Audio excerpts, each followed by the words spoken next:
નાનપણથી જ તેમને ધનુષ્યનો શોખ હતો. એકલવ્ય જેમ જેમ મોટો થતો ગયો તેમ તેમ તેમના મનમાં તીરંદાજી શીખવાની ઈચ્છા પ્રબળ બનતી ગઈ. તે દિવસોમાં ગુરુદ્રોણે પાંડવો અને કૌરવોને ધનુર્વિદ્યા શીખવતા હતા. દ્રોણાચાર્ય યાજી પરિવારના શિક્ષક હતા.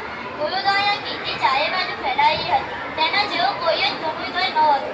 એકલવ્યએ ગુરુદ્રોણ પાસેથી તીરંદાજી શીખવાનું નક્કી કર્યું.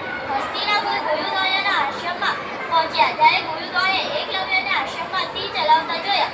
ત્યારે તેમને એકલવ્યની પ્રતિભા જાણ થઈ. તે જાણતા હતા કે આ છોકરે તીર ચલાવવામાં પાંડવો અને કૌરવો રાજકુમારો કરતા ઘણો સારો છે. તેમનો પ્રિય શિષ્ય અર્જુન માટે બિલકુલ સ્વીકાર નહોતો કે તે કોઈનાથી પાછળ રહે. આથી ગુરુદ્રોણે એકલવ્યને શસ્ત્ર નથી એમ કહીને તેને ધનુર્વિદ્યા શીખવવાની ના પાડી દીધી. વિચાર્યો એકલવ્ય ભારે નિરાશમાં પાછો જંગલ ચાલ્યો ગયો. પાછા આવ્યા પછી પણ તેની હિંમતનો અંત ન આવ્યો.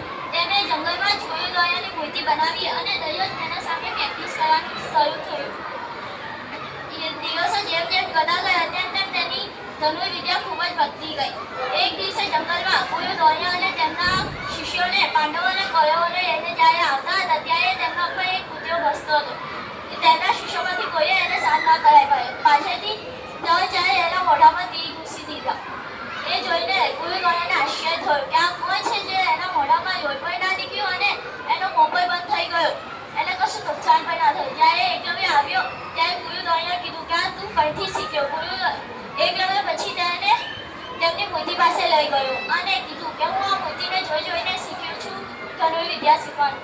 ગુરુદ્રોણે આ જોઈને એમને એમ થયું કે અર્જુન હવે પાછળ રહી જશે. તે માટે તેમણે ભિક્ષા માટે તેનો અંગૂઠો માંગી લીધો. અંગૂઠો માંગ્યા પછી પણ ભિક્ષામાં અંગૂઠો માંગી લીધું અને કીધું કે આ તું મારી મૂર્તિ જોઈને શીખ્યું છે તો મને એના માટે આ ભિક્ષા અંગૂઠાની આપ. તો એકલવ્યએ તેને અંગૂઠો આપી દીધો અને પછી એકલવ્ય વિના અંગૂઠાએ ધનુષ